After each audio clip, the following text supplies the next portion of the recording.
No one had ever, in 5 decades, accused Johnny Depp of being violent with a woman. I hit Johnny one time when I tried to push him out of it, which is what the hit is referred to. Pirates of the Caribbean star Johnny Depp and Aquaman actress Amber Heard have been locked in ugly legal battles ever since the couple's divorce in 2017. Now that Amber has another defamation lawsuit filed against her by her former husband, the actress's former private investigator has decided to step forward, revealing that he found nothing against Depp to prove that he was abusive towards women. With this new revelation, should the judges rule in favor of Depp? Or should Amber be given more time to prove she's innocent? Let's find out. Amber Heard just keeps getting into more trouble. First, she confessed to hitting Johnny Depp in leaked audio recordings. Then multiple witnesses said she planted evidence and painted her bruises. Now it turns out she hired a private investigator to dig up dirt on Johnny Depp. But what he found was unexpected for Amber Heard. Nothing. Amber's legal team hired famed Hollywood fixer Paul Barresi to dig up dirt on Johnny Depp. The PI formerly worked in the adult industry and was hired by Sylvester Stallone, Arnold Schwarzenegger, and Eddie Murphy. Moreover, the PI confessed and emotionally spent Amber wanted to find Johnny's follies and vices. Despite all the media rhetoric, the PI confirmed what every colleague and friend of Depp has been saying publicly for a while now. Jack Sparrow is innocent. However, Amber's legal team could only reply with, get this, his account is entirely inconsistent with the testimony of multiple witnesses. The investigator interviewed over 100 people across the US and the UK who worked with Depp 3 decades ago, but couldn't find one who could stand as a witness against the actor, much to the disappointment of Amber and her legal team.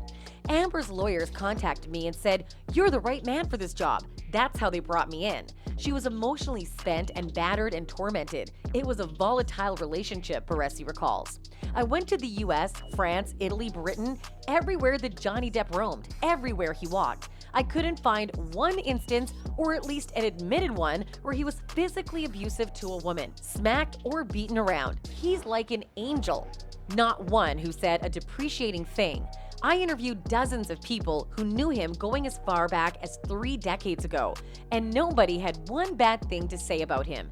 In fact, they couldn't say enough about his ever-flowing outpouring of generosity and tender heart. Barresi emailed several publications the various compliments that people were saying about Depp. Jane Galley, who worked with the actor in the past, described him as a real sweetie. Meanwhile, Brad Furman, the director of City of Lies, said Depp was a true professional and wonderful human. Several celebrities stood by Depp in the past. Avenger star Paul Bettany, who worked with Depp in several movies, described him as the sweetest, kindest, gentlest man he has ever known. J.K. Rowling also showed her support for Depp by casting him in her film Fantastic Beasts. The Harry Potter author was mocked and criticized online after saying that she was genuinely happy to welcome Depp into the production. Depp's exes also spoke up, and none of them experienced any abuse or violence when they were with him. Amber's spokesperson said that Barresi is no longer involved in her team. According to him, they let him go in the past because his account is entirely inconsistent with the testimony of multiple witnesses.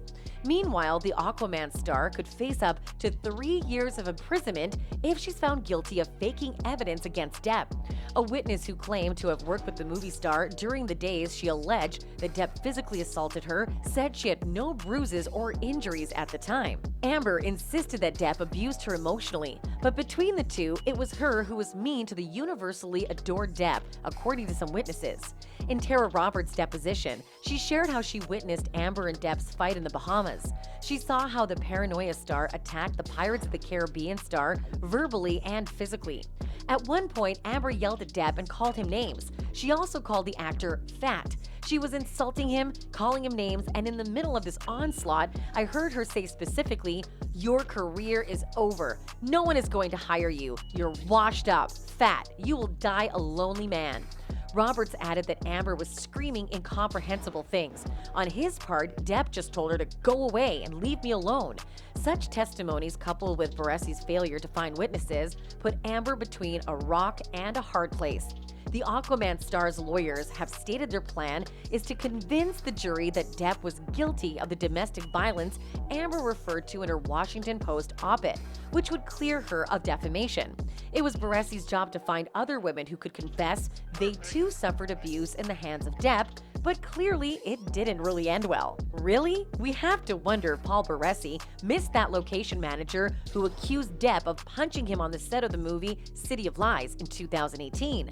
Maybe legally he wasn't allowed to talk about it. We're not sure about that. But ultimately, the PI believes what ended his tenure was not the lack of results, but the volume of responses he got from Depp's more colorful associates, who had terrible things to say about Amber.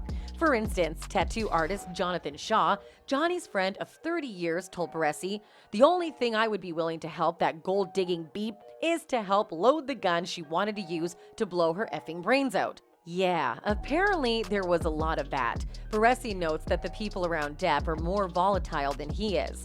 That's why Amber's frustrations grew. "I don't think there's much difference between verbal and physical abuse. It does equal harm," the PI concludes. But when it came to Johnny, I wanted to stress the point that over the years, based on people I spoke with close to Depp, he is, without question, proven himself a man who is generous to a fault.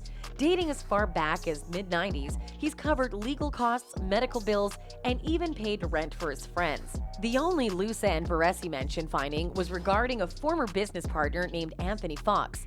In the early 90s, they had been co-workers, along with others, of LA's infamous Viper Room. Fox accused Depp and others of defrauding him, even filing a lawsuit. However, before the case ended, Fox disappeared in December 2001. The lawsuit continued, and Depp did end up having to turn over his share of the business to Fox's teenage daughter. This info is certainly attractive to Hollywood gossip, but doesn't exactly fit the description of what Baresi was after. That's apparently exactly what Amber's legal team said. However, he says Amber wanted whatever dirt she could get on his ex-hubby. Someone spoke to Amber and she said, "No, let Paul go far back as he can," Baresi recounts. According to emails sent to several news outlets, fixer Paul Baresi was hired by Amber's then lawyer, Eric George, in July 2019. The Investigator said he was first hired on July 8, 2019, and a week later told George that he was in touch with former porn actress Tracy Lords, who had also starred with Depp in the 1990 film Crybaby. George's emailed reply? Perfect, regarding Tracy.